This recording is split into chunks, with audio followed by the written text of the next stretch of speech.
Good morning, Luzon, Visayas, and Mindanao. This is the National Teachers College Ayuchenko Ayala Partnership, and we welcome you all to the first of a series of webinars entitled Fearless Forecasts. And this morning, we will be running our discussion on fueling futures in Philippine education with our distinguished panelists. Please take note that we are being viewed by our colleagues all the way from the north in Batanes, all the way down south at Bukidnon, particularly the Bukidnon State University, and our colleagues in Kidapawan, Cotabato. Of course, we'd also like to recognize our colleagues over at Abu Dhabi and in Riyadh. Thank you so much for tuning in to this webinar. We'd also like to thank the Department of Education office, particularly the Bureau of Curriculum Development, and our staff members over at the Education Futures program for joining us this morning. As we said in our announcements, this opportunity for you to listen to how Philippine education is going to transform further is being conducted in conjunction with the work on the continuing recognition of prior learning experiences of professional teachers and would-be teachers through our graduate teacher education program. So please take note that eventually, if you wish to join the National Teachers College, you could tell your program head that you once attended this webinar and it will have credit to your experience at our graduate program. So allow me now to welcome the members of our esteemed panel of experts today. And I will let them actually do the talking instead of me most of the time. So I would love for you to get to know who they are, what they're currently doing, and maybe we could take a look at or listen to how the pandemic has actually given them an opportunity to think of the future of education further. And we will begin with our first panelist, Dr. Sherilyn Monterola. Good morning, Sher. Good morning, Ed. Good morning, everyone. I'm very happy to be here. I'm Sherilyn Monterola. I'm a professor from the UP College of Education and currently also a program leader of the Education Futures program under the Office of the Secretary of the Department of Education. Ed, you were asking about what we have been doing regarding Education Futures. As I've mentioned, I'm one of the program leaders of the EFP, as we call it, under the Office of the Secretary of the Department of Education. And even before the pandemic, the office or the program was already established. Actually, we were doing a scoping study prior to the lockdown, and we were trying to understand the context, the need for education futures, the need to look at how we can evolve education perennials like curriculum, pedagogy, assessment, professional development, and even governance, so that they will be future facing. So we were doing that even prior to the pandemic. But because of the pandemic, somehow our work at the EFP was somehow rationalized and accelerated. And we're looking at different programs right now that are running and we have started. So we hope to complete them very soon and also share it to our stakeholders. Thank you. That's excellent news, Sher. And now we move on to our next member of the panel, the National Coordinator of the Education Futures Program of the Department of Education. Please welcome Mr. John Joshua Duldulao. Hello, Josh. Good morning, and thank you for joining us. Good morning, Sir Ed, and thank you for having me here. I am John Joshua Duldulao, or Josh, as you said earlier. I am coordinating the work of the program technical staff of the Education Futures program. I'm a colleague of Dr. Monterola there. And I'm a program and policy specialist in the Office of the Secretary of Education. Uh, the pandemic, as other experts call it, it's a great pause. So my program and policy work in the department uh, is interrupted and reframed towards the Education Futures program when it came, as we are preparing the Futures Thinking program of the department. When we were preparing that, the pandemic hit, and we thought we are asked to think of the ways on how to continue learning as the secretaries always said, whatever happens, learning must continue. And this pandemic as a great pause enabled uh, myself as a policy worker for Education Futures to really look at various futures thinking models from all over the world and try to adapt it in the education setting in the department. So, as Professor already mentioned, the pandemic did not stop us from continuing on the imagination of the future and we are in fact inspired to write more on scoping the what's next after this great pause. That's exciting news for all of us in the education sector, Josh. And while we are featuring our Filipino education futurists in this panel, allow me to introduce next our uh, Filipino by heart, I would say, in the sense that she has been also thinking of how to be of help to the Philippine education sector all this time. I'd like you to welcome our guest from Singapore, Izzy Ngo, who is an immersive education technology specialist. Good morning, Izzy, and thank you for joining us. Good morning, everybody. Good morning, Ed. And thank you so much for inviting me to this panel. I'm very excited to be part of this esteemed panel this morning to talk about such an important topic. So as mentioned, my name is Izzy Ngo. I'm one of the co-founders of Year 360, and we are a virtual reality education platform and content creator for K-12 education and beyond. We've been around, about 3 years. And what essentially we do is we're trying to take experiential learning online, everything from lab experiments, field trips, putting it online to make it affordable, scalable, and very teacher friendly for everybody. And basically what that looks like is PowerPoint, but with immersive content like VR. So within one slide, you have your content, and then in another slide, you'll have your VR simulation of a lab. As I mentioned, we've been around for about 3 years, and we've been starting our work in the Philippines with great partners like ED and Verdi and NTC. But the majority of our work has actually been around the Southeast Asia region in countries like Indonesia and Singapore. And as for the pandemic, the pandemic has given us a very, for better or for worse, it's given us a great opportunity to do somewhat of a natural experiment. So we got to see what education was like right before and during the pandemic and developed our platform before and in the height of it. And so we got to see what home-based learning was like before, what was it like after, and test out features as we went, because with everybody going home, we were able to get more meetings with teachers that we would never have been able to do before. And through this experimentation and communication with all these great teachers around the world, we really got to see what difficulties with technology, difficulties with internet connection are like, and for multiple countries. And so in a sense, we've been able to synthesize some common issues and really the essences of education now and for the future across this region. Interesting, Izzy, and I couldn't agree more that the world has gotten much smaller on the one hand because of this pandemic, but it has expanded horizons of appreciating what we can do together.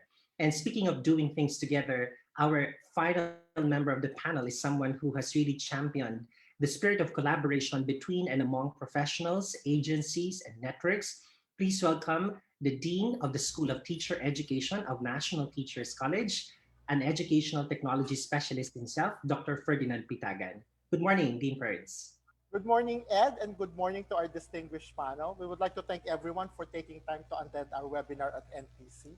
This is again a great opportunity for everyone to come together and learn how we would continue education and even beyond the pandemic. My name is Ferdy Pitagan. I think we've met a couple of webinars ago. I'm the Dean of the most agile, adaptive, and robust School of Teacher Education. And we have also the largest graduate program of School of Teacher Education in NCR. I am also doing works with UNESCO Paris in terms of open educational resource and the universal design for learning.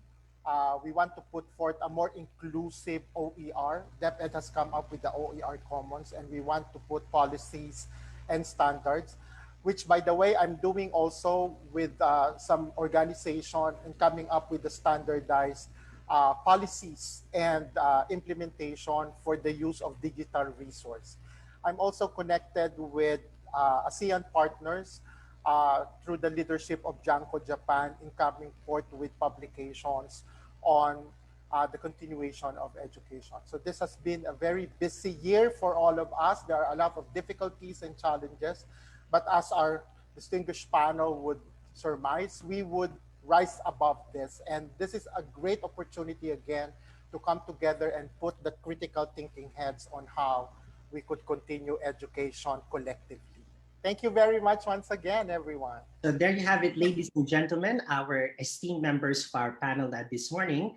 And these people have actually worked with many of the people who are in the live stream right now. And I'd like to make a special mention of the higher education in the context of the Bangsamoro Organic Law organization led by Director Nels Alibin. Thank you so much, ma'am, for helping us get on board, particularly our friends and colleagues in the Mindanao region. Shout out to, again, the Bukidnon State University, the St. Paul University over in Surigao, and our friends at, I think there's the Central Mindanao Colleges joining us also today. The Cebu Technological University, the Cebu Normal University are also here with us, along with the University of Antique, plus more. Over 800 people are now joining us in the live stream, and a few more are actually conducting beaming sessions in their respective institutions. So thank you so much. And I hope that the next few things that we'll be sharing with you will enlighten you about the futures that individually and collectively we should be mindful of. So let's get the ball running. And this time, we will be asking our speakers on what they have noticed as the one most crucial disruption, the biggest disruption that they have seen in the way learners are engaged during the pandemic, and how this will likely change further our education landscape post-pandemic. So this is important because we are setting the context on what we can focus our energy on the future of education. So we will begin this with the input of Sir Ferdy, and then the other speakers will come in next. So Dean Ferds, what's your take on this? Thank you very much, Ed, for that wonderful onboarding question. No? I firmly believe that disaster is a laboratory for innovation. And what this pandemic has brought us, as Izzy have mentioned and shared, is for us to come together and put forth innovative practices and processes in terms of content, pedagogy, assessment, in terms of putting forth modalities for learning, correspondence, blended and modified online, in terms of coming up with new leadership and managerial frameworks on how we could continue education, in terms of putting online progressive services in education. So this innovation, this pandemic really has put forth that, innovative streak in all the academic institutions and organizations across the world. We should also be mindful that our students of today are the Generation C and the millennials. They are very, very immersed with technology. However, 1 year into the pandemic, there are a lot of empirical data that would inform us of the lack of engagement, diba? And connection of our learners, may it be in correspondence or in online modalities. I think what we fail to consider, us, including us, is that we're designing online delivery models.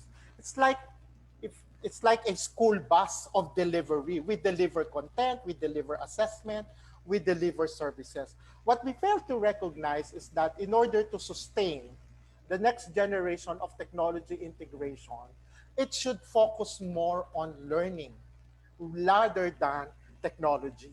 Most of the empirical research now in open and distance learning would inform us that the next generation of artificial intelligence, of AVR, as Izzy would say, would focus more on learning rather than the nitty-gritty of technology. And that focus, that convergence, that integration should focus more on providing a safe, comfortable, conducive space with active participation of the learners. The learners should be involved from the conception of content to the pedagogy to how they are being assessed as promulgated by active learning theories. and a more personalized adaptive tool for teachers and students. Meaning to say, we could harness the power of artificial intelligence to scaffold, to get that data analytics for the next stages of learners. So I think um, the problem of disengagement and connection is something that we should look into, because it is no longer a question whether we would integrate technology post pandemic. The more empirical inquiry would be how effective and efficient that technology is. We should focus on a more active role of students in their learning, and a more adaptive and personalized approach. Thank you.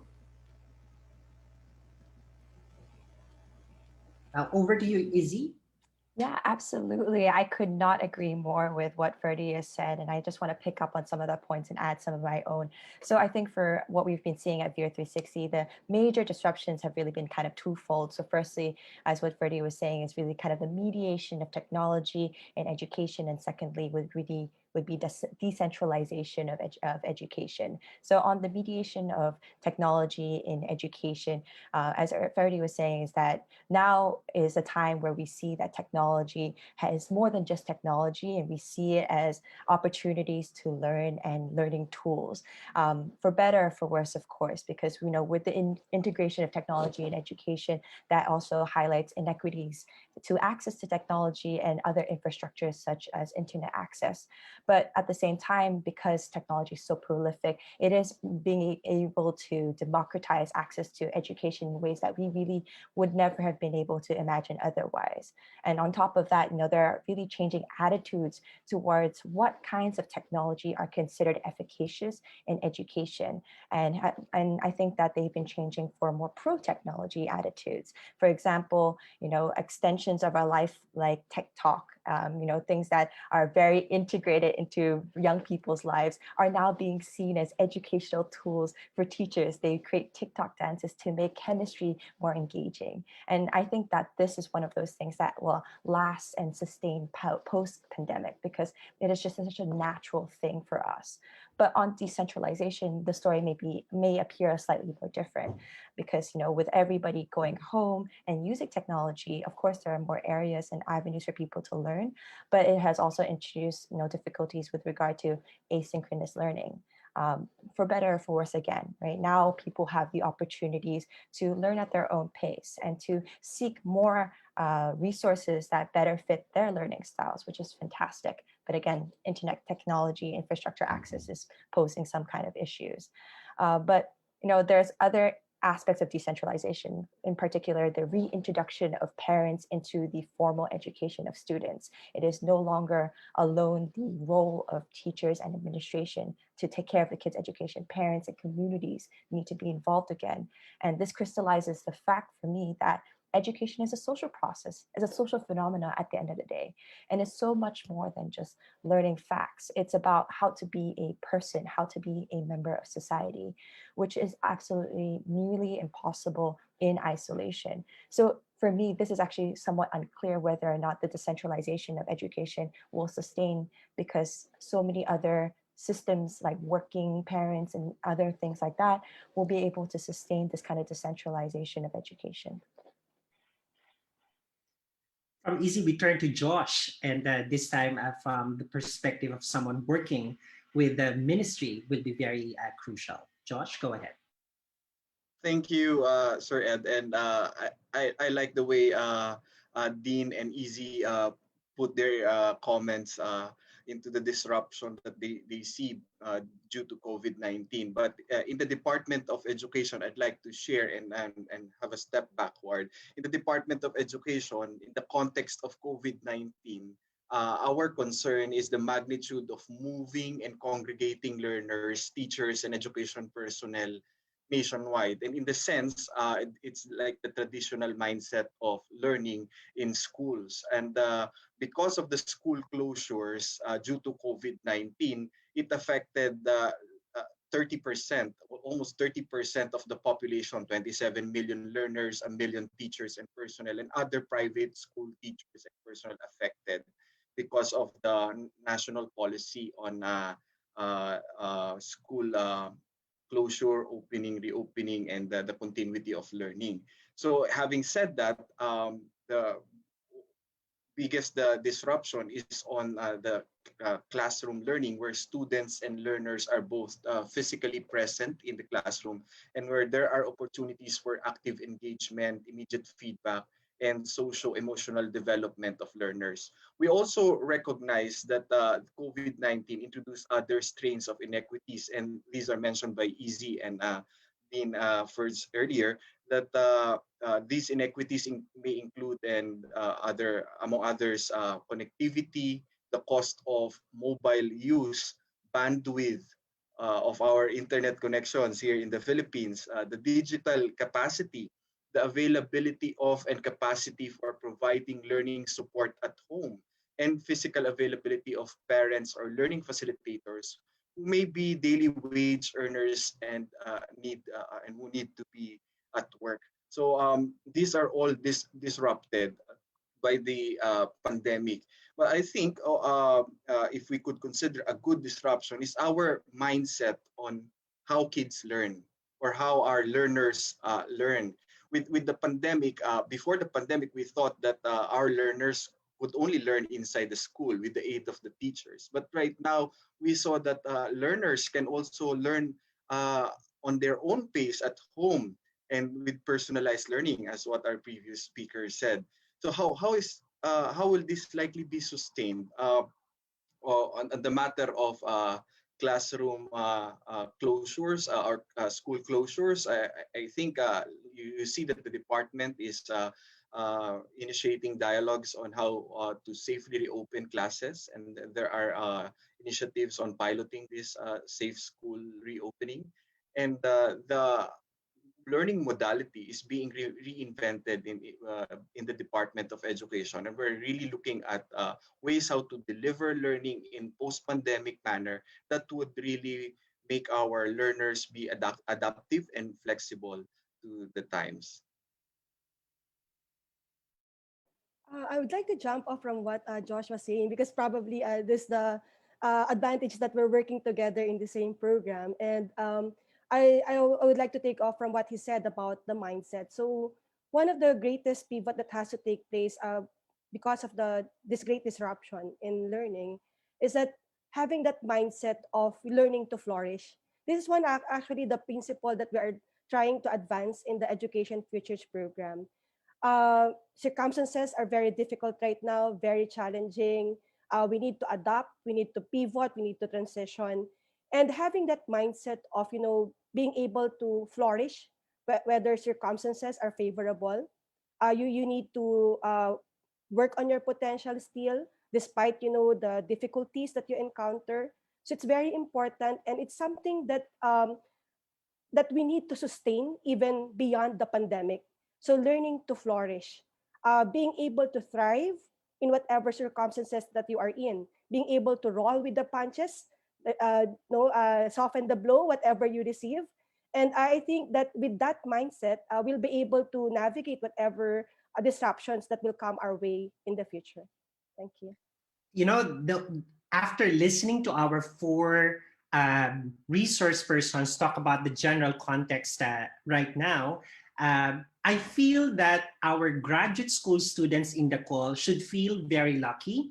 You have just listened to a very good source of inspiration for writing chapter 1 of a possible research that you might be thinking of. And I hope that you play this back, because they have mentioned the general and overarching themes that we need to concentrate on to produce more knowledge about how education undergoes some form of transformation, particularly in opportune times such as disasters such as COVID-19. So I'm actually very happy that our four speakers agree on the fact that, there's much disruption happening in terms of the use of adaptive technologies, innovations in adaptive instruction. But while things are getting more high tech on the one hand, we all feel the need to balance that off with being high touch. So the high tech, high touch continuum is very much present.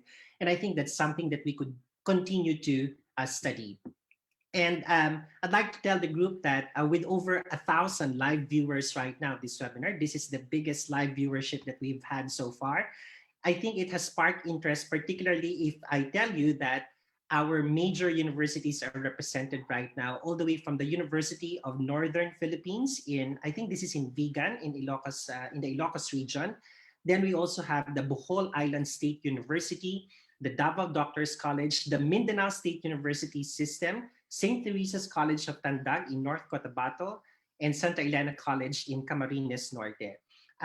Even our friends over at the Tubaho National High School in the Dinagat Islands is actually participating as a team of faculty members today. So please uh, continue sending us information about where you're coming from and your thoughts, because this is a good starter for us as we move on.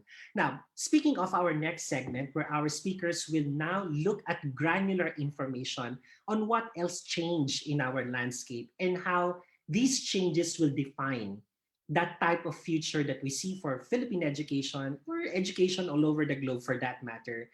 We want to ask them what they have seen as, or what they have discovered as the most important capability that teachers learned quite fast or discovered quite fast during COVID-19.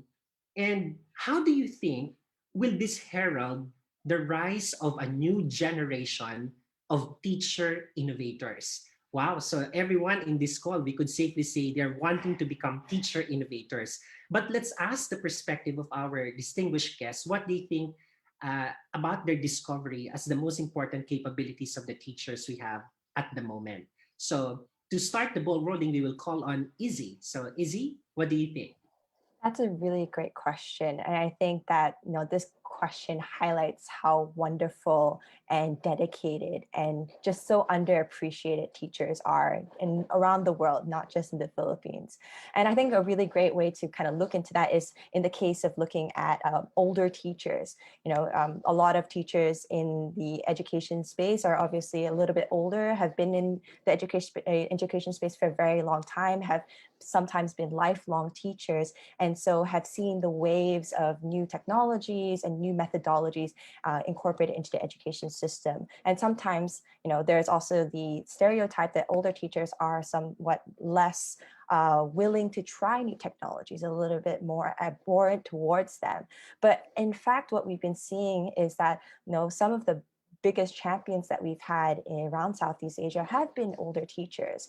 And I think that's a really great case study to show that the capacity and capabilities of teachers to be innovative and to seek new technologies and incorporate them into their classrooms has always been there. But teachers have just really been waiting for the opportunity to do so, because teachers are so dedicated, and it's a vocation that requires resilience and a great sense of duty towards the work and towards the students.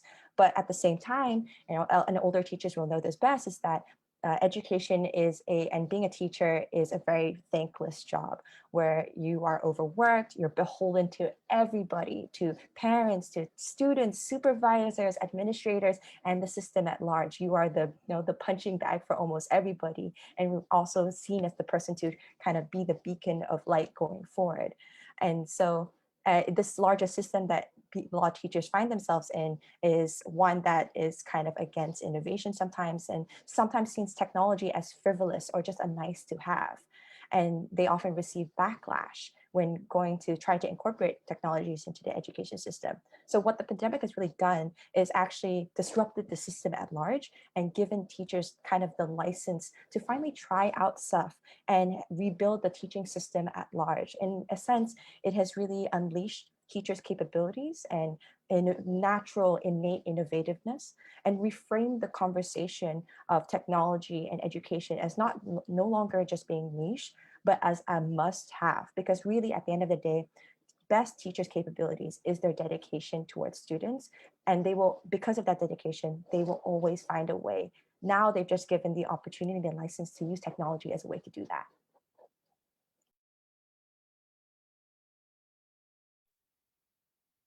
I would like to support what Izzy mentioned about resilience. In the Philippines, the the Department of Education and our teachers has historically demonstrated an ability to respond to adversities and deliver to its commitments and responsibilities, and has shown resilience not just in COVID 19, but also in all other hazards and calamities that we face. As you know, we are in a hazard prone, disaster prone area at this part of the planet. So each time there's a strong typhoon, an earthquake, a flood, a war, even a war at the south, our teachers has been innovating very quickly and working with the department in providing for solutions to continue learning.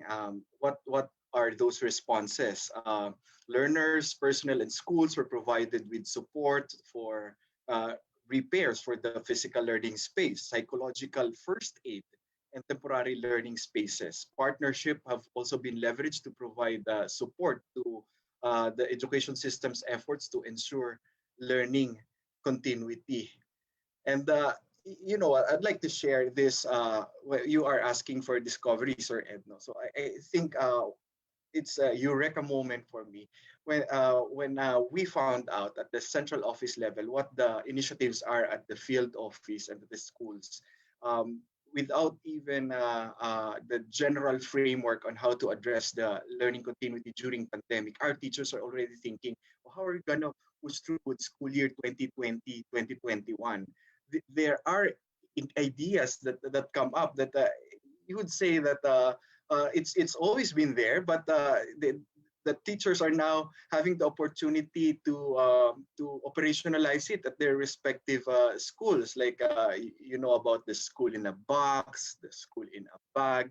Our teachers who travel mountains in order to reach their learners and physically hand them over their self-learning modules and provide some remedial teaching in order for our learners to catch up with learning even they don't have physical classes. All of these are within an interconnected framework of what we say in our learning continuity plan: innovation, agility, and synergy.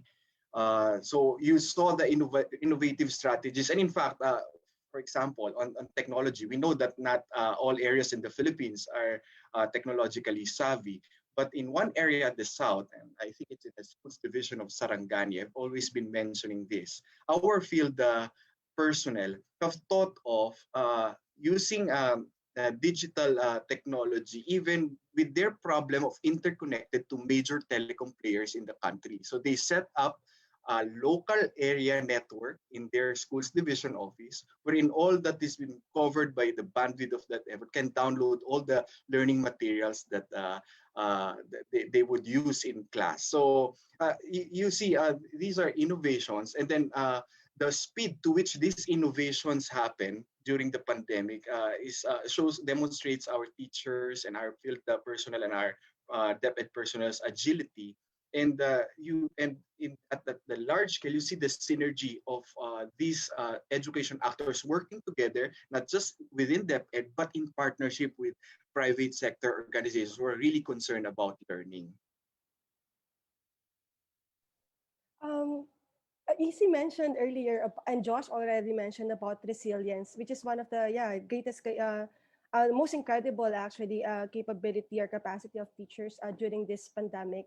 But I would like to talk about the other facet of resilience, probably on more on the openness to learning of the teachers.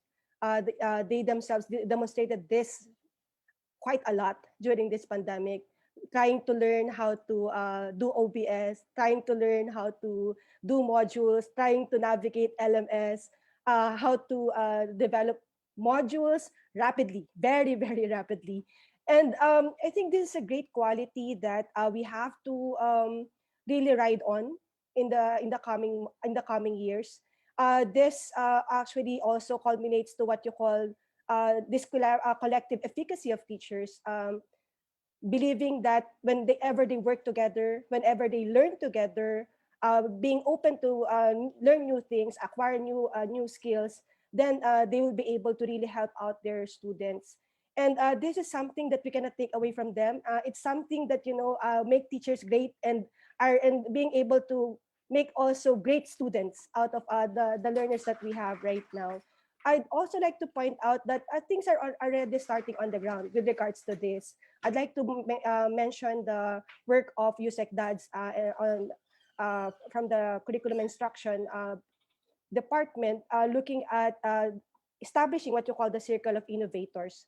The OST-SEI also has their own brightest star search, and of course the InnoBox, the most innovative learning resource for open resource for teaching and learning at this point.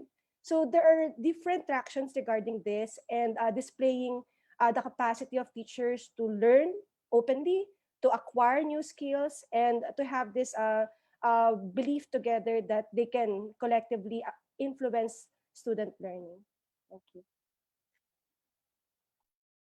Okay, thank you very much. Those are very, very good insight. I don't know. I want to start with the resiliency and openness. I like the term of Cheryl with the learning how to flourish during this pandemic. Even before the pandemic, our teachers have been, overworked and underpaid. Sorry for that term, but this is the noblest profession of all. And during the pandemic, as Easy and Joss have mentioned, they have rapidly prototype content, resources, instructional capacity, assessment, while maintaining teaching and learning in modalities, and at the same time, ensuring multi-stakeholders wellness and being, their own wellness, the wellness of the caregivers inside the family, and as well as that of the students. I think this good mixture would have a lasting effect on how we would define the next generation of teachers. That next generation of teachers, or at least in teacher education, should put provisions on how to ensure the protection of the teachers, their health and well-being, as well as their employment, as well as, continuously improving their craft through lifelong learning. And more importantly, this is always what we hear in the ground or from the ground, is to involve them in the decision-making process. Hindi yung parang dating is, these are the policies, ibababa na lang sa kanila, and they have nothing to do but to follow. So I think there should be a holistic, adaptive, and again, active approach on how we would now continue education. And I would like to also stress that all of these innovations would have impact on how we would now lead and manage schools. So yung mga educational leaders natin, there is no way, or they have to really be tech savvy, media savvy. But not only that, they have to imbibe that adaptive, flexible, compassionate, lifelong learning attitude in order, as Shirley would say, to be very, very open in the next wave of innovation. As of now, institution, organization, or even governments around the world are feeling their way through the pandemic. There is no one concrete solution yet on how we would do the post-pandemic education. So I think all stakeholders, especially the teachers and the learners, should be at the center of that discussion. Thank you. Guys, the way I have been analyzing the ideas that you're sharing for this particular segment, I feel so happy as a classroom teacher that our education futurists seem to point towards the idea that this is an era of teacher agency, Mm. which for the longest time we have been wanting to understand both at the individual and collective levels. And this is, I guess, the reason one of our live viewers made mention this. And I'm doing a call out to this is, let me just read his name. Uh, our colleague is Gino Luwayon. I don't know where Gino Luwayon is from, but he said, and I quote, learning to flourish as a mindset shared by Share should be cascaded. I think he wants this to become really known by everyone in practice, and teachers should be heard and their opinions respected. It cannot be top-down management, and I think this is what Izzy was pointing out earlier, and what was illustrated by Josh and Ferds further, because he said the pandemic is also disrupting hierarchies.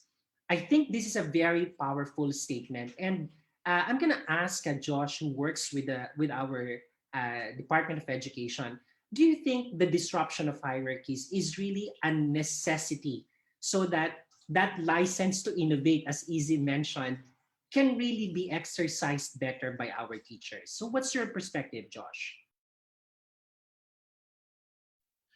Uh, Disruption of hierarchies. Wow. I don't know how my bosses in the department will react on my personal opinion. But we have mentioned earlier about teachers having agencies. I think what I can impart with our viewer on the disruption of hierarchies is that uh, yes, they can actually disrupt hierarchies, but it's best to work with the leadership into these innovative ways that they are thinking of. So what I'm saying is that we know teachers can advocate for the types of innovation that they can implement in their schools because it's within their context. So I think another way to look at it is that uh,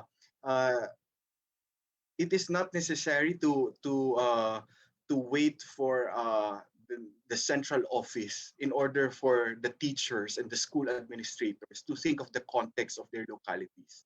And in their localities, they have their field officials. They can work together and provide the learning appropriate to the context of their school.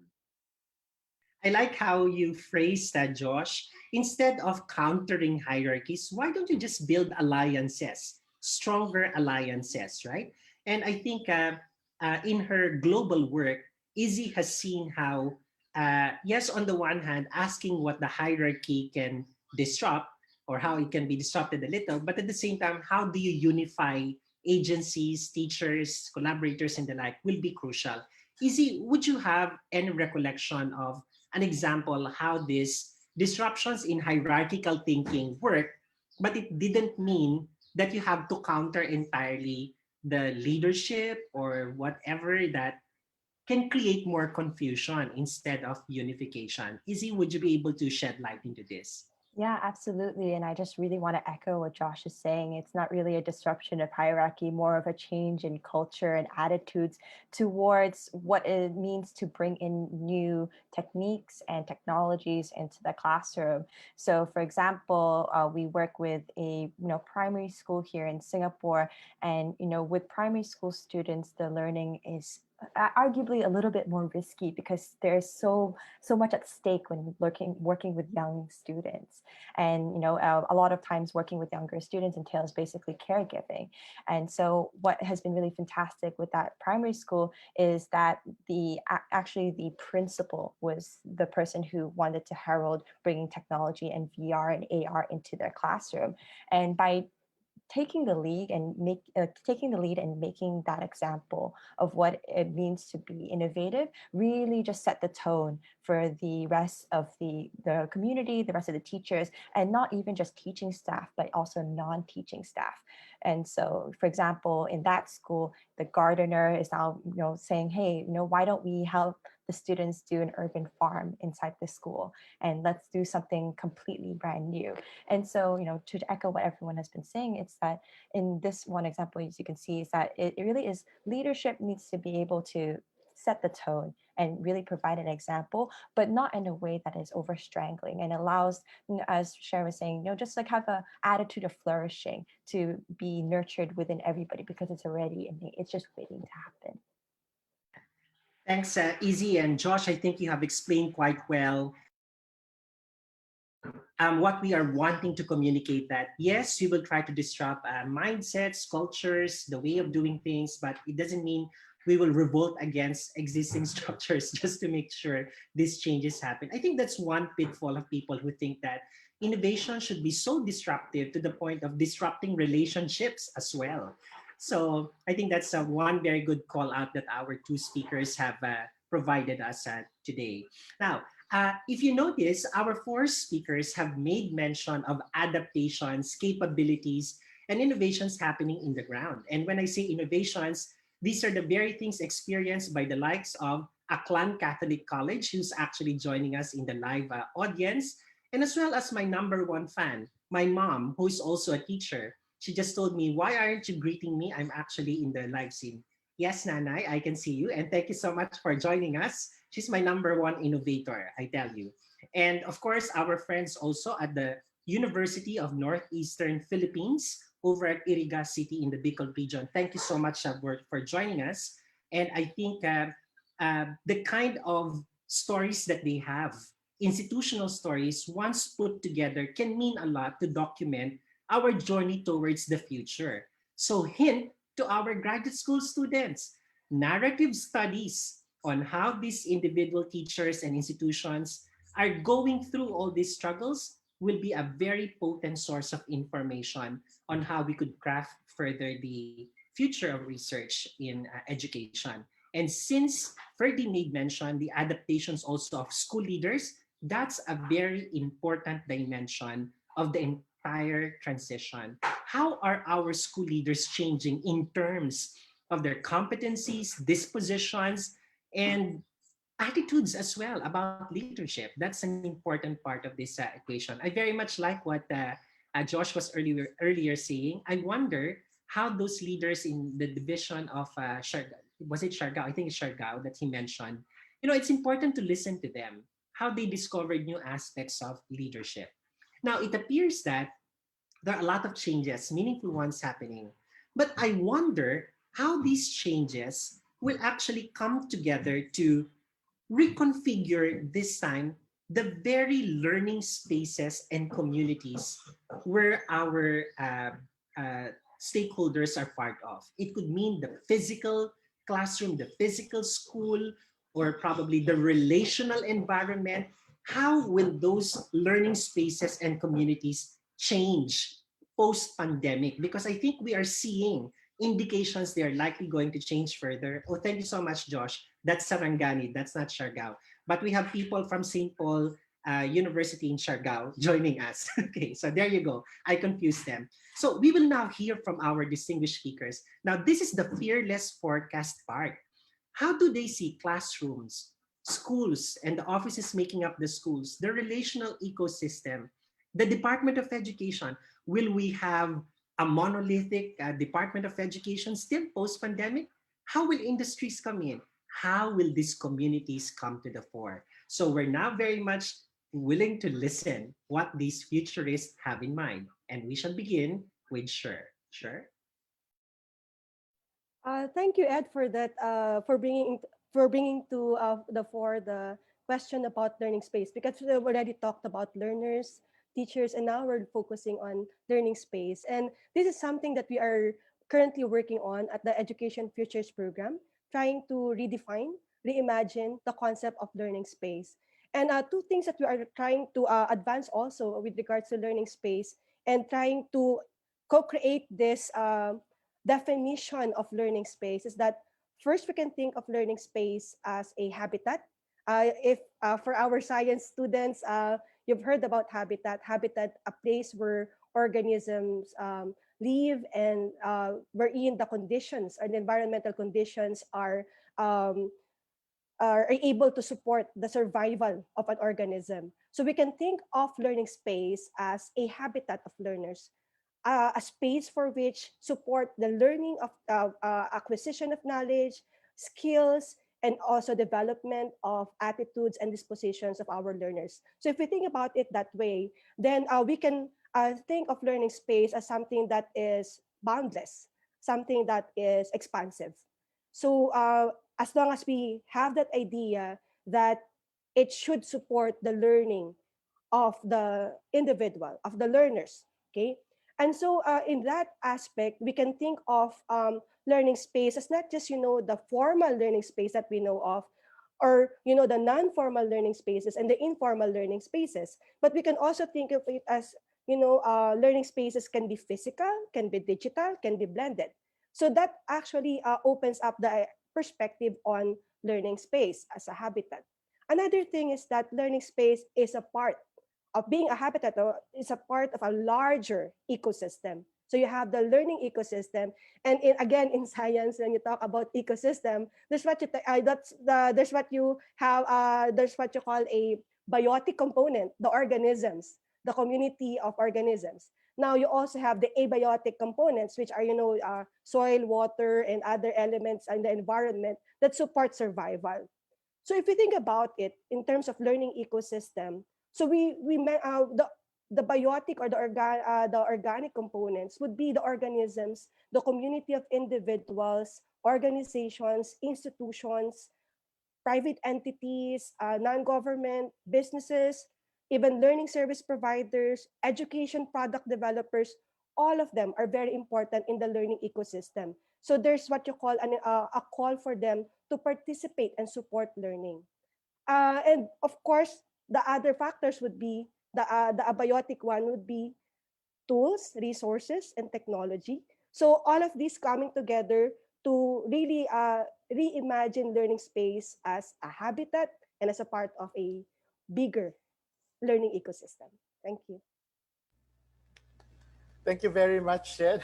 I'm learning a lot in Parang, I was looking at you and very excited as a student to learn about this. My take on learning spaces is the ever-changing global environment of the next generation of learning ecosystems would require first and foremost resiliency and adaptability. So I think these are the very first quality that we need to foster in order to provide, or these are the essentials to manage education effectively and efficiently. Also, the 21st century learning of creativity, communication, collaboration, critical thinking, but it need to be coupled with empathy and emotional intelligence. That's very good. And also, our students now should be able to work collaboratively and cooperatively with different types of people at different time zones, and as well as taking advantage of that collective intelligence through effective teamwork. As well as I always emphasizes the use of adaptive technology through artificial intelligence for immediate generation of content and feedback. It could be also used as an analytics for career decisions for higher education institution, as well as for real-time tutoring in basic education, but as well as that learning space should put emphasis on good moral values, proper online etiquette, as well as kindness and accommodations to foster more inclusive education. As well as, um, when we were drafting the curriculum guide for DepEd for the media and information literacy, I vividly always remember that we put there, we want our students to be creators of knowledge. So I think that also a very important innovation on how we would now redefine learning spaces, because as we see even in K to 12 of higher education, most of our students are curators, users of knowledge, but we want to foster that culture of innovation. We have the lowest copyright registration in the world. So I want that to improve. I want our students to create their own social media platforms, their own learning management system, their own learning spaces. So this is my take on how learning spaces in the future would evolve. Thank you. I Okay. Josh, I think you're next. Thank you. Ah, yeah. Thank you, Sir Ed, and for this forum, for the Education Futures program to pitch our study or project on learning spaces. And Prof. Sure already mentioned about the framework that we're looking at, learning space as the habitat of the learner. And I'd like to add just a few points on it. That learning spaces continue to expand outside the traditional classroom setting in light of the rapidly changing societal and technological innovations. So education is both is faced by both the challenges and opportunities brought about by these changes, technological advancements, and how people interact with and within these spaces. In line with this, we envision that new learning spaces will address these challenges while taking advantages of the opportunities brought about by technological innovations. And when we're looking at learning spaces, new approaches have to be flexible and network. We must work to create a seamless environment for both formal and informal activities. And we recognize that learning takes place at any time in both physical and virtual spaces. As this supports what people are generally saying, that learning knows no boundaries, learning knows no age. So we we are rethinking the way we conceptualize learning spaces now. And when we talk about learning spaces, is it just about the physical learning space where there's a mentor, a teacher, facilitate learning? Or we could also think of the learning space as the place where students themselves learn from each other in various not just curricular activities but also extracurricular activities.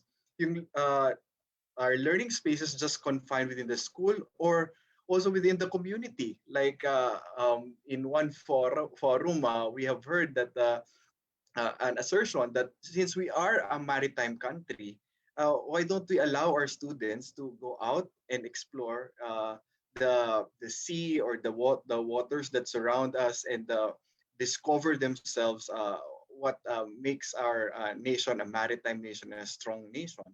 So learning has no boundaries, and when we reconceptualize or when we conceptualize, think, imagine learning spaces of the future, let's also think of those aspects that provide not only curricular learning or formal learning for our students, but also the other types of learning that will enable them to be lifelong learners, for them to obtain the wisdom and then also the uh, the opportunities that they may have in going outside the traditional notion of learning spaces.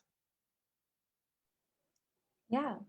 And like Ferdy, I just am overwhelmed by how much learning I'm experiencing by being on this panel. And just by hearing all of these insights, it just goes to show the wealth and brilliant insights that come from educators. And for us at Fear 360, all we could humbly aim to do is support educators in all shapes and forms in redefining what learning spaces looks like. And I think for us, we try to do that both in terms of the technology that we produce, as well as our approach to collaborating with schools, and both of which are just constantly evolving, all the more so during the pandemic.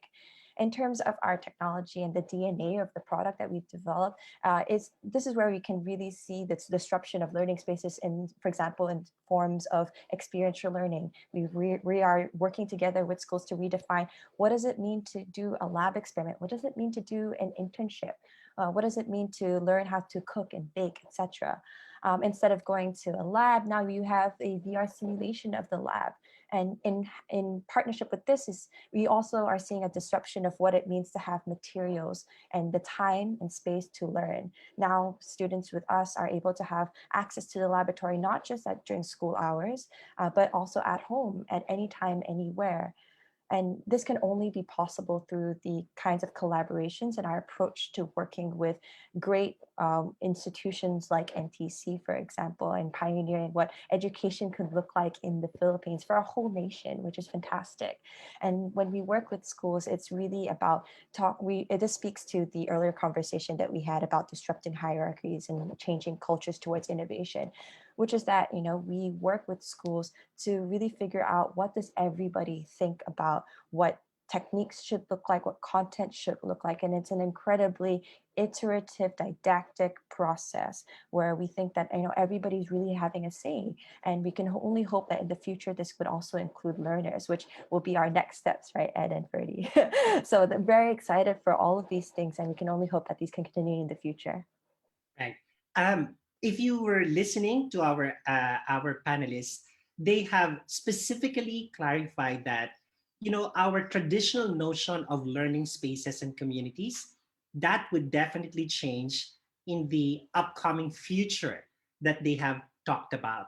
And in that kind of ecosystem, context, and the like, there is an imperative for us to understand how we will actually be in need of a new set of value system and appreciation of how knowledge is produced.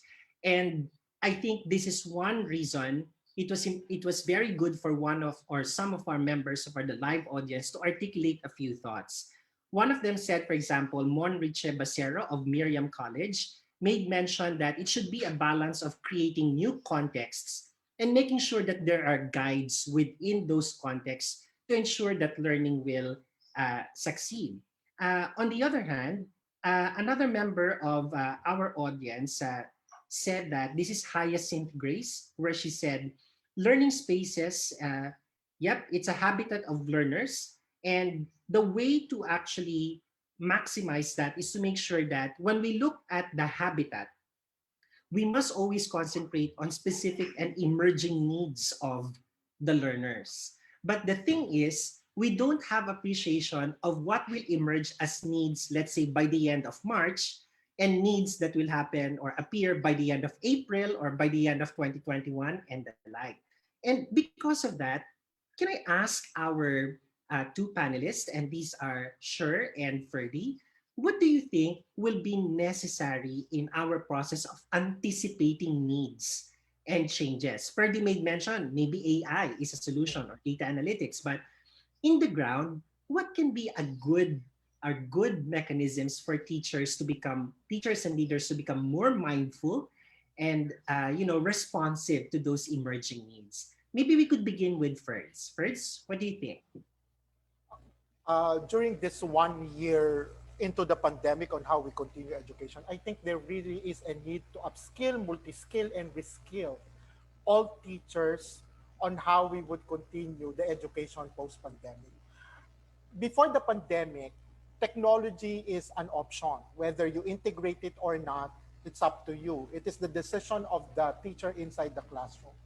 But the pandemic accelerated the use of open and distance learning systems, such as your modified online, your LMS, your Quizlet, or whatever platform that you are using.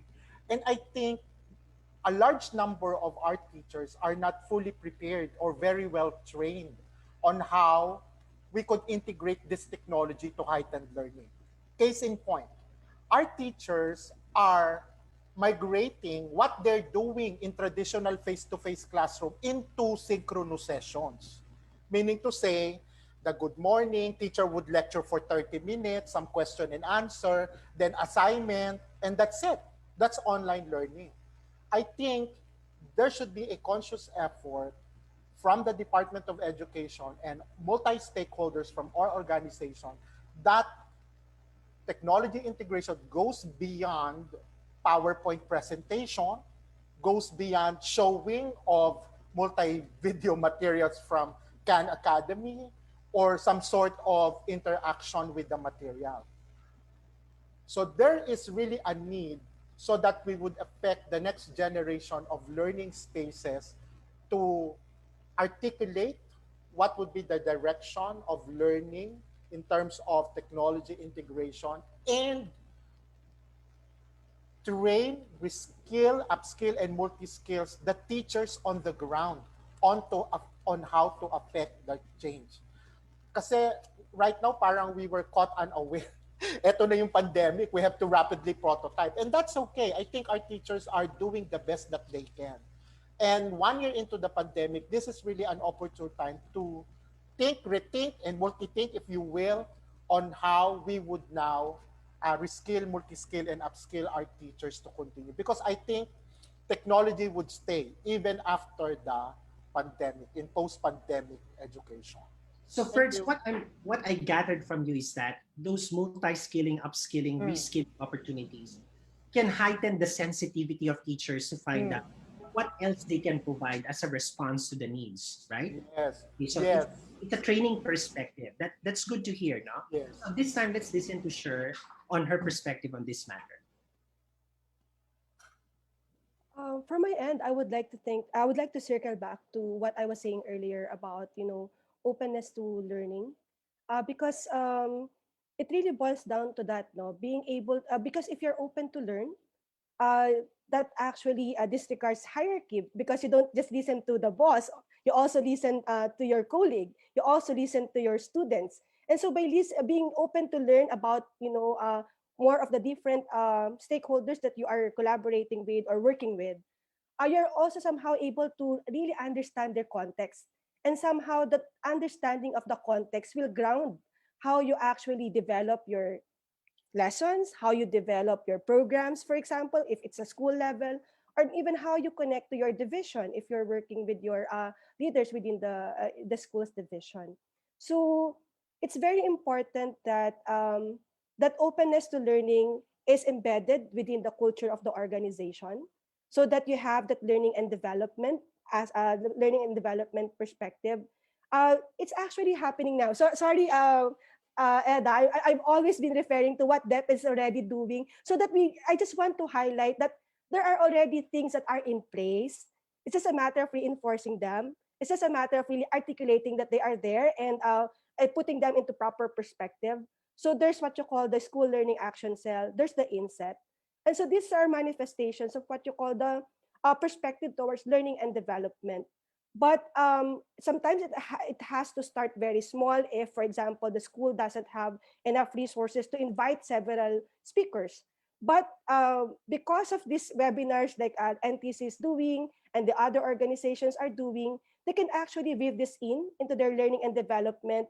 And but the important aspect is, after attending, for example, a certain webinar, what do they learn from this?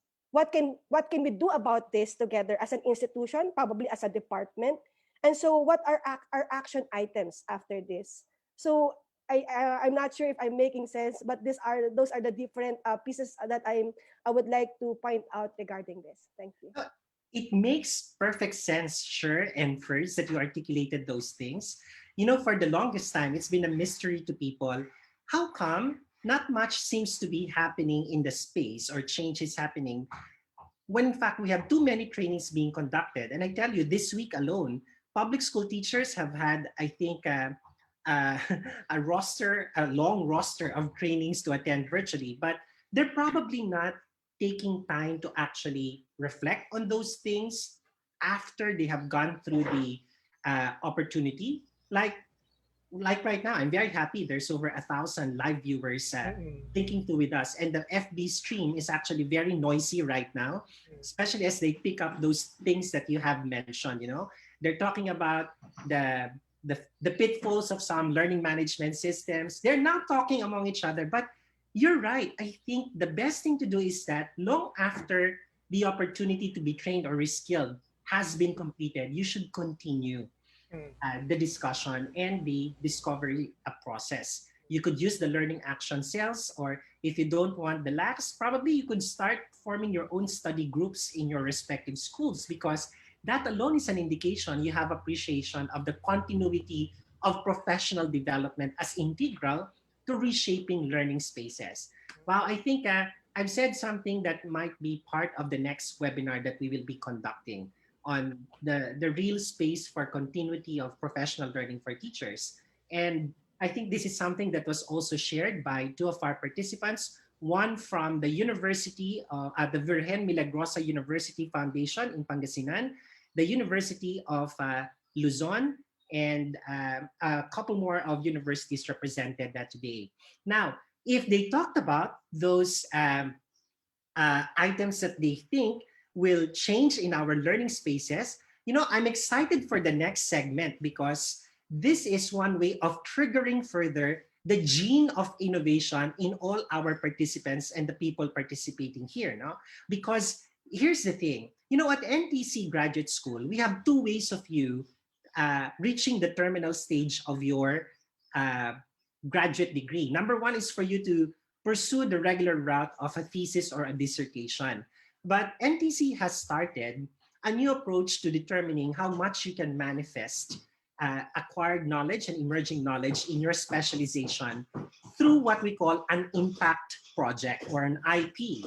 An impact project is similar to a culminating project or a capstone project, only that it should be an education solution that you will need to prototype, you need to iterate, you need to field test, and you need to get feedback from various users or target users.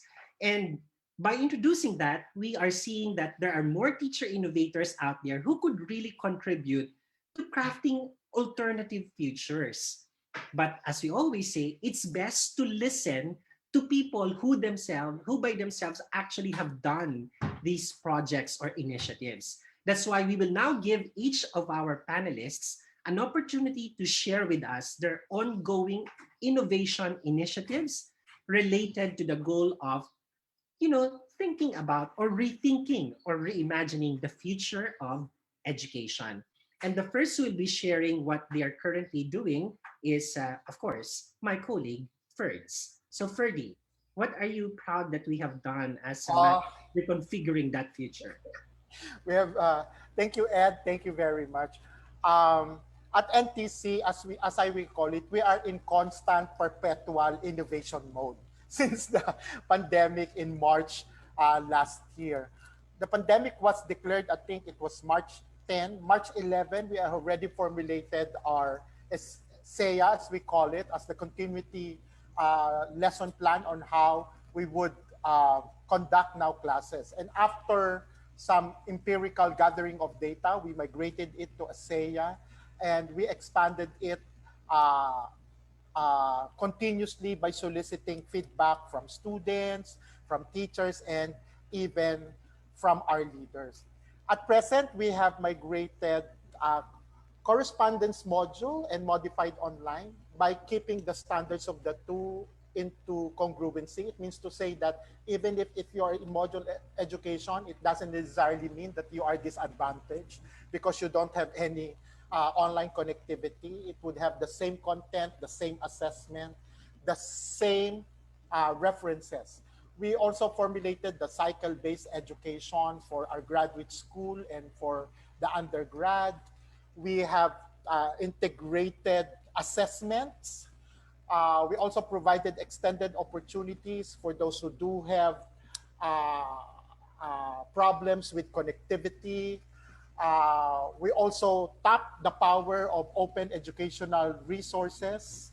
Uh, and all of this is in the context of a flexible, compassionate, student-centered, outcome-based education.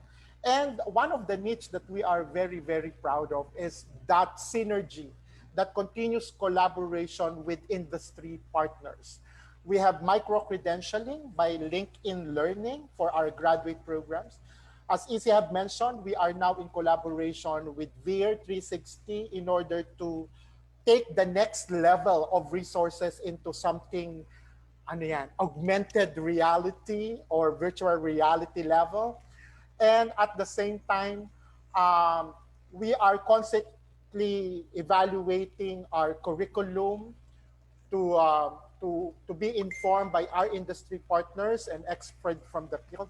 I think all of this innovation is an opportune time to really evaluate not only NTC, but the whole teacher education programs in the country with focus on 21st century learning, industry and academic partnership, as well as I think we have to tap into licensure. How are we going to do now licensure in line with the pandemic, and how this 1 year would figure out on passing rates and even the type of questions, and also and as well as the provisions of resources and provisions of technology bandwidth to the teachers on the ground. So I think we're doing very, very good at NTC. As I have mentioned earlier, I firmly believe that we are the most agile, the most adaptive, and the most robust teacher education in the Philippines right now. Thank you. Yeah, I think honestly, like it's very fitting that I'm following Ferdy because I definitely want to talk a lot more about our collaboration together because I think it's just really something beautiful. And I guess just to start off on our point, for Veer 360, by our nature, it's really kind of in our DNA. As a startup, it's in our DNA to be constantly innovating and, trying to see what is new.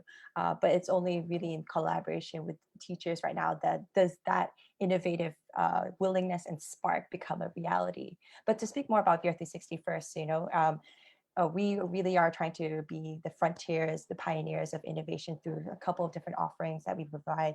So, one thing I'm really proud of for us is that we recently launched our platform, for free and to really make it available to the world because we realized that once we were developing this platform, which would have a lot of great educational outcomes, we could not hold that. We could not in good conscience, hold that to ourselves and charge people for something like that. It is our duty as citizens and as just fellow human beings to support one another. And so that's something I'm just deeply very happy with.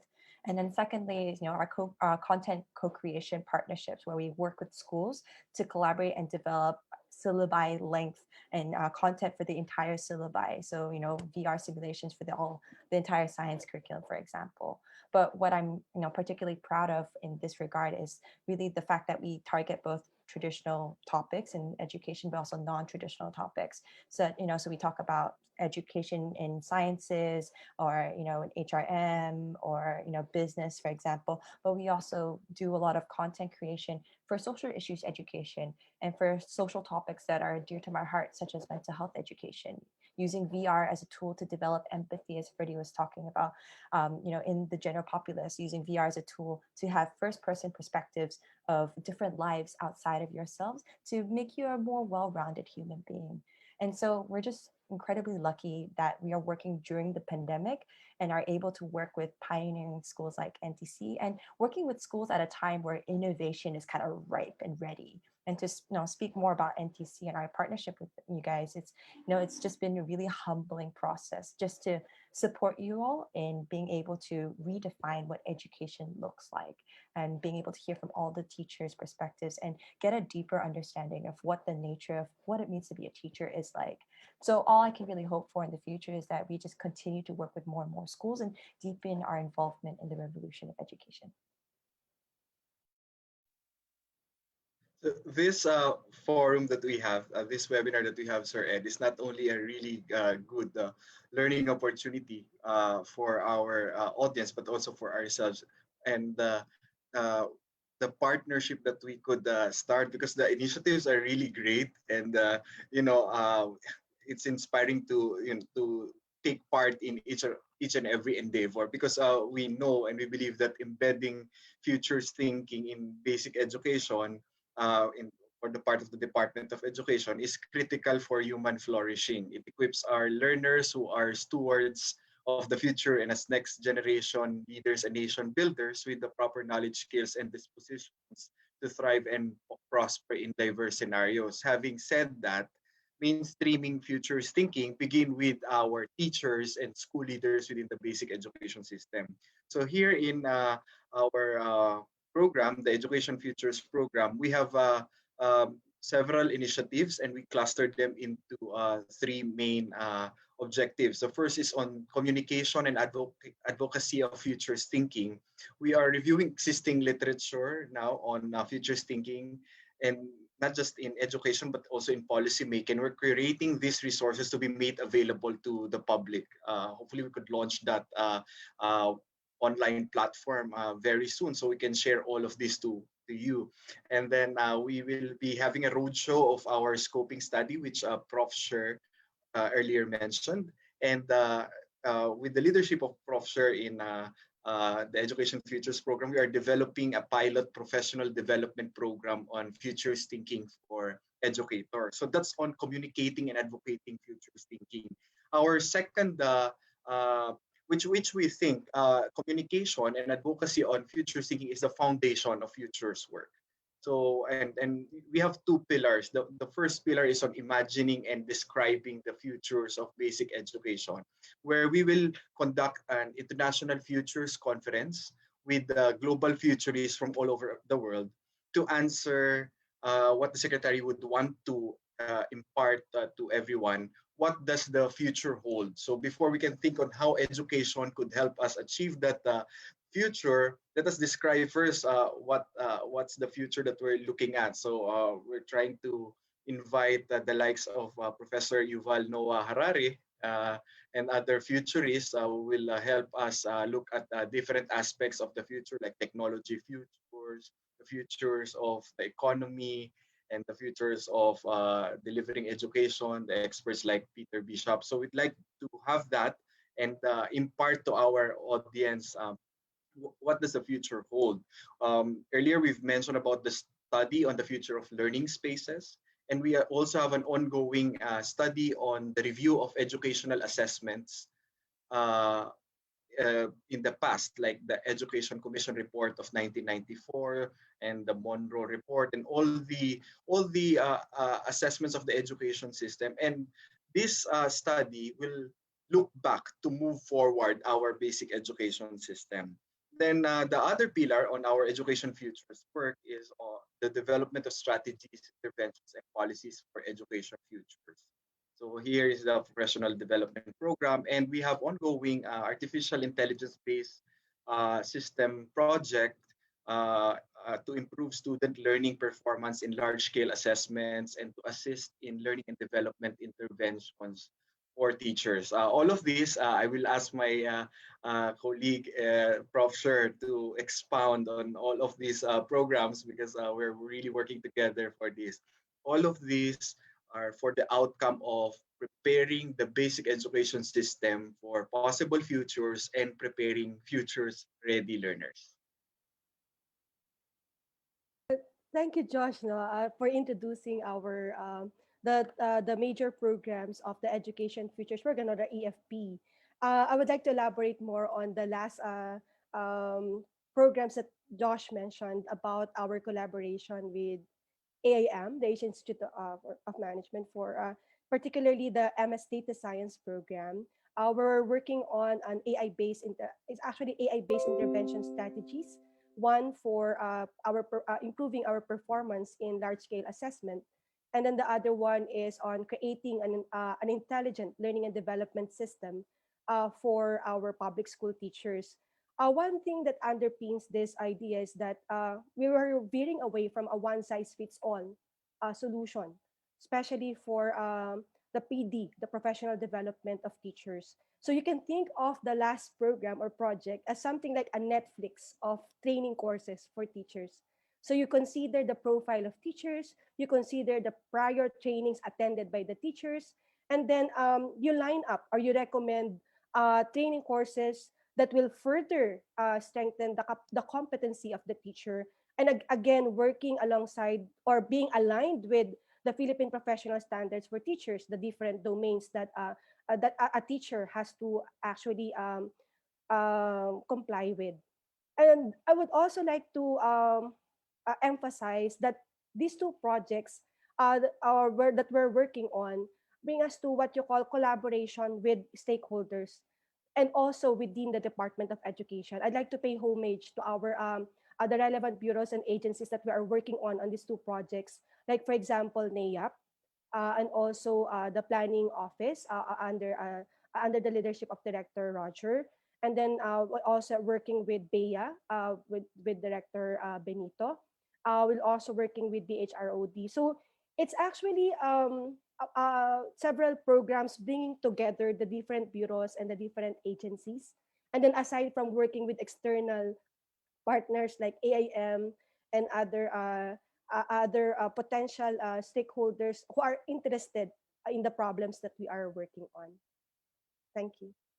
You know, it is fascinating to listen to our resource persons articulate that there are now existing initiatives that we could ride on or be part of, make common cause with them, because the moment we're able to synergize with them, we can achieve greater impact. And you know, I think the graduate school students in particular who are participating with us today, you could take this on as an invitation for you to reach out to them and find out what can be done.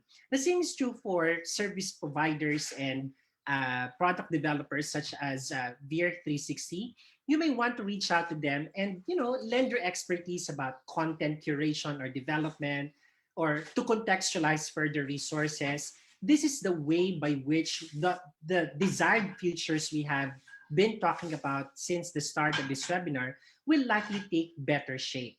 And more than the shape, the meaning and its purposes. So we've come to the last segment where we are going to tickle the imagination further, particularly of the graduate school students, researchers, curriculum developers, and teacher educators on board this webinar.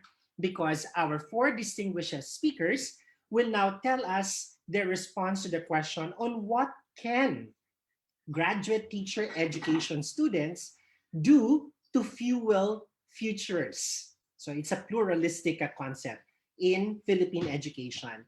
And what we're going to ask our resource persons is to focus on what individual students, researchers, and graduate school professors and their entire institutions can actually put premium on, especially in terms of knowledge and innovation management.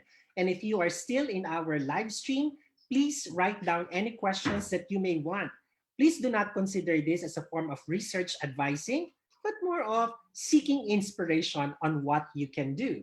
So let's ask Izzy, and this time an industrial perspective on what they can do will be necessary. Izzy? Yeah, thanks so much for that. And of course, not to be too heavy-handed with that, but of course, I invite all of you guys to, reach out to us at Year 360, because I think we can really help support you all in figuring out what is the best future for you. And I think what Ed said about, it's a very pluralistic question, and that's exactly the point to this, which is that there is no one size fits all. Has been reiterated regularly through this conversation, and that it is going to be contextualized and requires in-depth and very deep understanding of what you are all facing and how you guys actually want to go forward. So I think to talk about the general sentiment I'd like to impart on to you all about how you can fuel futures is really just to grab this opportunity by the horns and wring it out for all that it is worth. Try new technologies, try new techniques.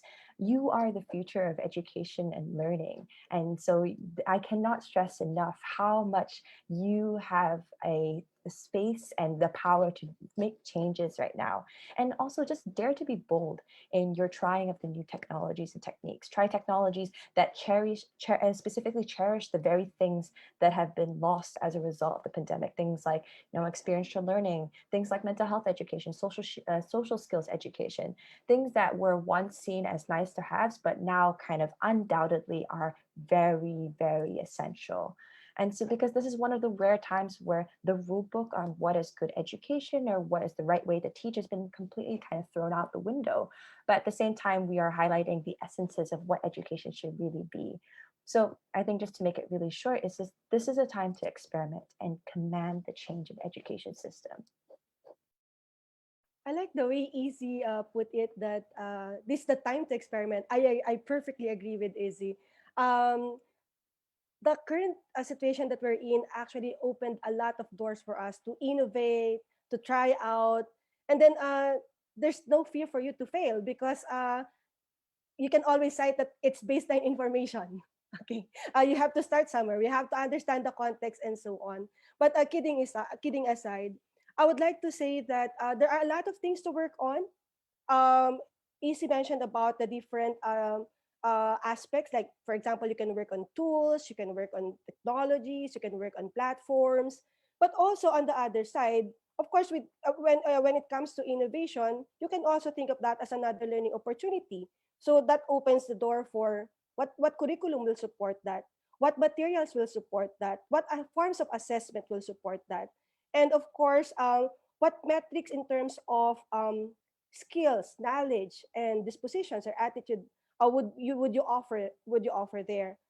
In the EFP, in the scoping study that we did, we actually identified several topics, and I'll take this opportunity to mention some of them because these are granular ideas that our students can work on. One is on the idea of multiliteracies, being able to work on exploring different forms of literacy, not just literacy as it is or numeracy, But we can also look at what you call civic literacy, entrepreneurial literacy, organizational literacy.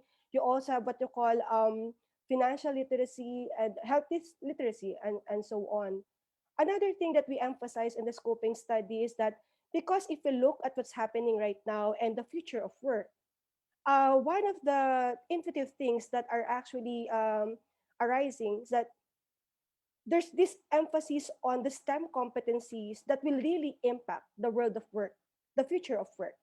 And so, what are the STEM competencies like creative thinking, inventive thinking, um, critical thinking, and even, of course, systems thinking and transdisciplinary thinking? So, all of this, if you think about this, because for the longest time we encountered the notion of STEM as being elitist.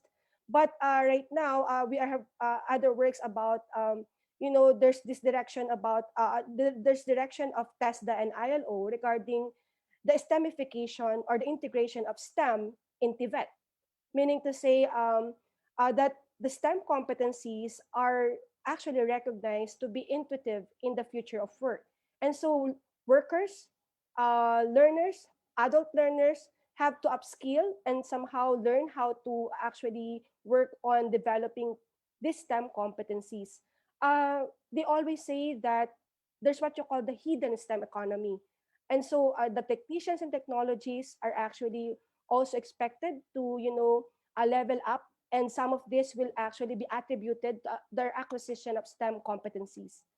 In basic ed, we also have to think about STEM in TVL because that's the connection between, the work that's being done in the industry, the works that being done in the other sectors regarding the future of work and leading, connecting that to STEM competencies. Thank you. Wow, thank you very much. The other day I was reading STEAM kasi parang they added the A, the art parts in STEM education. The life of work is really bounded by technology. Around 60% of the work would be replaced by robots and artificial intelligence. Luckily, teachers would remain a viable profession. In the era where practices and processes of education is being challenged, even the way we do analysis, design, implementation, even assessment of knowledge, behavior, and even attitudes are also being challenged. Even the brick and mortar school, diba, is being threatened by online education. I would like to put emphasis that the future of education, at the heart of that would be the humanness, ayan, of how this technology would be crucial in the continuation of education. I firmly believe that it is no longer a question to integrate technology, but no amount of technology could replace the human touch to stimulate cognition, behavior, and even emotions. That is one of the main reasons why in the fourth industrial revolution, even in the fifth industrial revolution, teachers remain to be a viable profession because of that aspect, because of the humanness of the teaching profession. And I think as we move towards a more robust technology mediated learning, the emphasis on how our teachers to make it more, human in nature would be a crucial variable on how we foster the future of education. Yes. I like that I follow Dean Ferdy because as he emphasized on the humanistic approach of education. I would like to make since this is a final intervention for that question, I'd like to impart to our graduates, school students who are teachers. I know who are teachers as well, that at the center, at the heart and center of our work is the learner. So earlier I noted we have equip, uh, we have to equip learners who are stewards of the future and next generation leaders and nation builders. We have to learn about them. We have to find out about the demands of a new multicultural and technologically savvy generation of learners. So that's why sometimes my boss, Secretary Briones, says that our learners are even more advanced than us right now because they know better social media tools, internet, and technological tools. So as teachers, we have to catch up on that, and we have to somehow keep it up to our learners. And further on the humanistic approach, uh, teachers hopefully in the future, or today and in the future, will become better listeners and putting value on students' ideas and experiences while making instructional decisions. So we have articulated in several ways like personalized learning. So when we think about personalized learning, we think about each learner's capacity to learn, the interest, and all that. So we hope that graduate schools of education would improve teachers' perspectives on diversity and aid them in making adjustments in the teaching practices, especially when interacting with a heterogeneous learner population. So that's it. From the looks of it, our four speakers have actually prompted us to rethink that when we invest our energies into rethinking these critical issues that we talked about, a lot can be achieved. But many issues are surfacing because while you were talking about what the graduate school students can do, I think they are articulating statements of various research problems over at the streaming of this webinar. And I'd like to articulate three of the most, the three hottest items that we were able to pick up. One has something to do with, and I think Josh will be able to respond to this. There was a question on, of course, we can do all the innovations we want, but one of our colleagues is quite worried in the person of, let me see, this is Rosemont, no, not Rosemont, uh, this is, I think, from Jason Luna. They're just concerned if the leadership of DepEd changes. Would these initiatives towards education, futures, and innovation still continue? I think they're anticipating we want to sustain this, but will the leadership pick it up? So, Josh, what do you think? uh, that's a reality that he pointed out. The changes in the leadership and the accompanying what's this, implications of that changes. But what in the Education Futures program, what we're working at is to be able to lay down a framework on how we look at education futures. And in this framework, we really look at those changes. Professor and the team has put it into a secant framework: is socio-economic, environmental, cultural, political, and technological change. So in that sense, what we're saying is that in order for us to be able to operationalize that framework, because we know that education is influenced by that secant fabric. Education also influences the secant fabric. And when we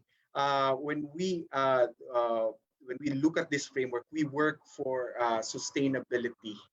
And this when we're saying this, we know we can sustain this initiative by our partnership and collaboration among various stakeholders. So this education futures initiatives is not just uh, parang placed upon the shoulders of the education futures program, but when all of us are working together, um, no matter uh, uh, the change of leadership, our political leaders will pick it up because they will know that this is imperative to work with the industry, to work with the private sector, to work with the local governments, to work with various stakeholders. And we are all in this together for the future of education.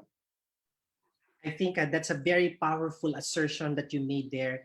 This initiative should go beyond us. And as Professor Monterola said, we must always work for sustainability. And this is not a game to be played only by a few people. And that is why we convened this webinar, for instance. And to respond to the queries of our participants, will there be more of these opportunities? Yes, NTC is just one speck in the whole universe of these initiatives. And you must watch out and have faith in the kind of programs that will be set up rather by the Education Futures program and partners such as VEER 360 and a whole lot more. And I think one thing that you have to understand is that all these efforts seem to share something in common. And I will borrow one slide, permit me, Professor Monterola, because most of the other questions on how we can prepare the students better, the parents, the teachers, seem to point us to a different understanding of what we really need to teach and cover in the future of education. But I'm going to ask Professor Monterola to help me out here because the new human skills matrix propagated by the Massachusetts Institute of Technology is also helping us underscore what needs to be the focus of education so we could create those alternative futures. Professor Monterola, please go ahead. Thank you, Ed. Thank you for bringing this up. Actually, one of the uh, key references that we used for the Education Futures program is the work done by MIT JWell on the Human Skills Matrix. Here, you're able to see the 24 durable skills that workers need in order to thrive in today's rapidly evolving, changing organization. So when we say organizations, it can be a school, it can be a different setting for some. But if you look at this, there's this interplay of not just the skills that we know of, like thinking, interacting, and self-management skills or leadership skills, but there's also emphasis on what you call the literacies. So as I was saying earlier, it's really not just about skills, but we also talk about the literacies because the literacies put into context, for example, how the skills will be used to, for example, leverage potentials within a certain context. So if it's in a digital space, so you take advantage of what you call digital literacy. If you are working in an institution, you are working with your colleagues. So it's important to have what you call an organizational literacy. And I think it's this is something that it's which is versatile. We can actually uh, tweak it so that it will fit, for example, young learners. We can make it higher if we're dealing with adult learners. But it's a matter of contextualizing this framework depending on our audience, depending on our sample, or depending on the context that we are in. So it's very important. Thank you. Thank you, Dr. Monterola. So take note, everyone, that if you look up the human skills matrix, you will find out that most of these are the responses to questions being posted rather on the FB stream on what we mean by preparing our students, parents, and teachers better, because I think these are skills that are not only intended for learners, but everyone who's technically into the process of determining what will be our better futures in terms of education services. We have come to the end of this very fruitful encounter, and I think we are all hungry to learn more, but of course, we are also hungry to take our lunch. And for those who have not yet taken their lunch, I think I hope you, as you take a bite of your sumptuous lunch, you also uh, think about and reflect on what you have just listened to this morning. But before we do that and give our expressions of gratitude, I'd also like to remind the Council of Students of the National Teachers College Graduate School that for those of you who were able to attend this webinar, at least you have an edge in terms of understanding what you can present as your terminal papers for the semester, or those who are doing their research or about to. I hope that you have picked up some very good points for you to begin with. And for all our other participants representing the other graduate teacher education institutions all over the Philippines and even outside of the Philippines, we hope that this becomes an invitation for you to connect with the National Teachers College as we produce more relevant opportunities for training, not only our graduate school professors, but more importantly, the current cohorts of students we have right now, whom we think can participate in building alternative and sustainable education futures for the country.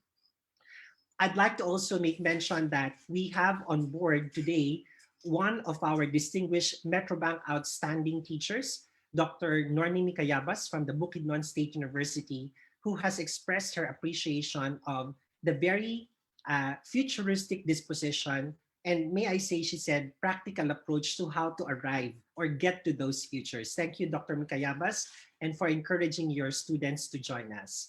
I think this is the point when we hear those traditional parting words, but more than parting words, we would like to listen to our four distinguished speakers on how they want our teachers to really make a difference to make the future of education here and in the rest of the world truly inclusive, innovative, and inspiring.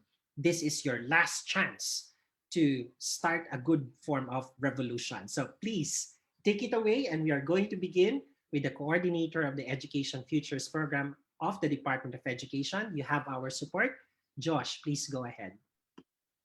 Thank you. And for the final words for this session, while we're talking about future, I'd like to bring everyone to the basics.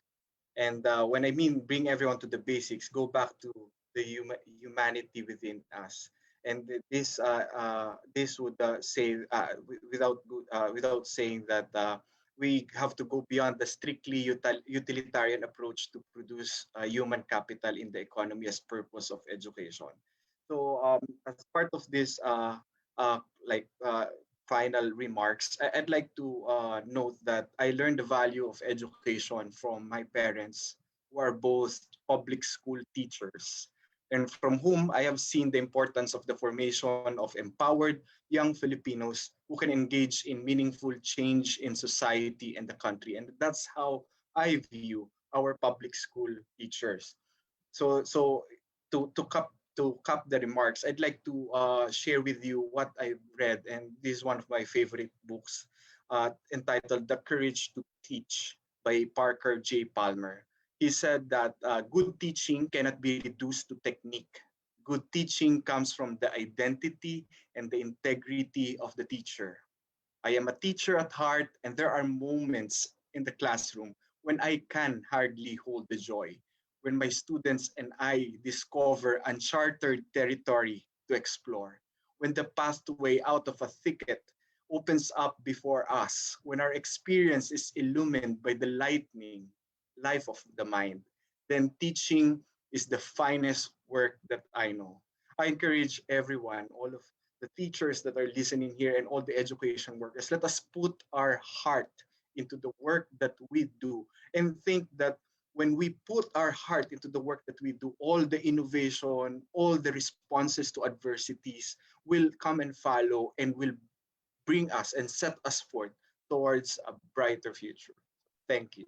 Wow, Josh, you sent me goosebumps because Professor Palmer is my best read ever for the philosophy of contemporary education. I think Josh quoted from one of his two important or seminal works. This is The Courage to Teach. And I encourage you to read it because it's free and downloadable. So that is one of his living legacies. It's a very powerful book. Now, speaking of the courage to teach, here is one teacher innovator who will give his parting words who has lived a life of comfort outside of the Philippines. He has been a researcher, he has been an innovator in Japan, but decided to come back in the country and serve. And so I think we will learn a lot from his parting words this morning. Please welcome back the Dean of the School of Teacher Education, our educational technology expert, Dr. Ferdinand Pitagan. Ayan. All I can say is amen, amen, amen, Josh. Talaga, parang nakakaiyak yung ano, how can you top that, no? Amen, amen, amen. And with you at DepEd, I think our future is bright. With Jess, your consultant, I would like to appreciate and really all the jobs that, all the work that you've been doing for the future of education. My parting words, the resiliency of the Filipino teacher is as questionable during this pandemic, di ba? Post-pandemic, there would be more technology learning that I hope, I pray, and I'm willing to be part of the training that would produce innovative, active, flexible, and innovative Filipino teachers. My parting words to you, my dear teachers, is congratulations for a job well done. We at the, at the leadership, whether you're in Bukidnon, whether tumatawid kayo ng dagat, ng ilog, whether you are in modular education, whether you harness the power of mass media through television and radio, whether you are in modified online, we would like to express our deepest gratitude for the continuation of education in the Philippines. I know there are a lot of challenges, there are a lot of difficulties, madaming hanash, nakakapagod, 24/7, but as EC, Share, and Josh would always remind us, please focus on the heart of why we're doing what we are doing, and that is our learners.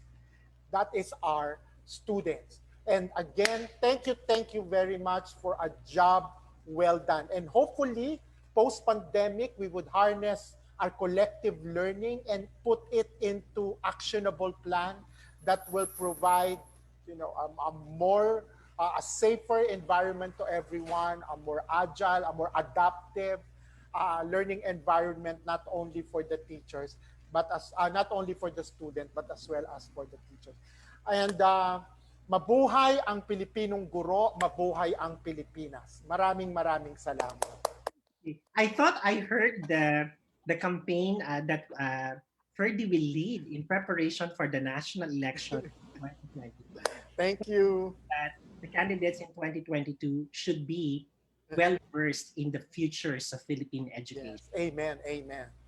So here's a lifetime ago, I was looking at someone receive a Distinguished Researcher Award on the stage of the UP Film Center because of her avant-garde work in physics education research. And to my mind, the way that person has really envisioned how things will run so that we can forward the real meaning of meaningful STEM education for Filipino students was very much necessary. And I'm very happy that this morning she joined this esteemed panel of futurists to discuss what we can do now in her capacity as an influencer on education policy and programs. So let's hear it from the consultant of the Education Futures Program and a professor of the University of the Philippines College of Education, Dr. Sherilyn Monterola. Sure. Thank you, Ed, for that. It's a lifetime ago, but we're still here, and it's a good sign that we are creating ripples in the education sector. My parting words for this particular webinar, basically, you could have already guessed it. It's something to do with flourishing. My dear teachers, colleagues, collaborators, other stakeholders who are able to hear this, I would like to say that let's commit to flourish. Commit to flourish not just for yourself, but also for your family, your learners, your leaders, your school, and your country. Commit to flourish, and together we will never go wrong. Thank you. Well said, sure. And finally, the baby in our group. Not entirely a baby, but someone whose baby steps, can you imagine, eventually scaled and move forward to impacting various communities of learners and teachers. And while she is not technically a Filipino citizen, as I said earlier, she feels for the future of Philippine education and how our synergies can actually bring us to a deeper and better understanding of global citizenship. So we will now hear the parting words from Izzy Ngo. Izzy? Thanks, Ed. I really could not have said it any better myself. Honestly, thank you all so much for allowing me to play just a very small part in this larger conversation about, the future of education in the Philippines. I'm really, truly humbled to be surrounded by such wonderful panelists and participants. You all really inspire me every day. And I am in constant awe of your guys' resilience because, teachers are, as I mentioned earlier, at the receiving ends of everybody's grievances from parents, governments, and students. And you all sit at the center, the intersection of so many macro forces resources, but are simultaneously asked to take the responsibility of making systemic changes. And that is no small feat. So firstly, I'd like to say to all of you, it's okay to take care of yourself and your mental health. I just genuinely want to underscore that, because it's okay to be overwhelmed and it's okay to not be okay right now. And just know that in taking care of yourself, you are acting as a model to the people around you of what a more inclusive education system would be like. And secondly, beyond what I've said earlier about taking this time as an opportunity to experiment and be bold, I'd like to also say, take this as an opportunity to redefine what technology should be and what technology should look like, not only in education, because these two things, technology and the internet, have only been recently been introduced to our lives, and we are writing the rules on how to use them as we go. So now is the time to dream big at scale and in a world that is becoming ever so small. And no other group is as better equipped to do all of this than you guys. Wow, thank you so much. That's a very inspiring set of words coming from someone not born in the country, but has a big heart for the things that we are doing. Thank you so much, Izzy. And now, ladies and gentlemen, we'd like to express our deepest appreciation of your having stayed on. Oh gosh, nearly 900 people have still stayed on up until the end of this exciting webinar, which is just our first. And because it's the first, there's still more coming up. But for you to get updates on when these Fearless Forecast webinars will be coming up soon, we will be posting a survey link where we will ask a few information from you, so that after answering that, we can get back to you and provide you with more updates on what we are doing here at National Teachers College and with our partners at VEER, at DepEd, soon with the other agencies that we will be putting in a panel similar to this. Allow me to say our parting words in behalf of the administration of the National Teachers College. NTC, which was established in 1928, is actually referred to as Tanglaw, or a bright ray of light, which we would like everyone to see and to express the kind of hope that we want to build through education. Asahan po namin na sa pagpapatuloy ng ating pakikibaka sa pandemyang ito, ay sama-sama nating bibigyan pa ng tanglaw hindi lamang ang isa't isa, kundi ang ating mga paaralan at ang kinabukasan ng ating mga mag-aaral. Mabuhay po tayong lahat, and we hope to see you at the next Fearless Forecast webinar. Thank you so much to our distinguished panelists, our technical assistants, and to all other people who made this possible, especially the Department of Education, VEER 360, the Office of the Graduate Program Head of the National Teachers College, and of course, the Office of the Vice President for Academic Affairs, and our Office of Marketing Communications. Thank you so much, and we hope to see you soon. Have a nice weekend, everyone. Bye-bye.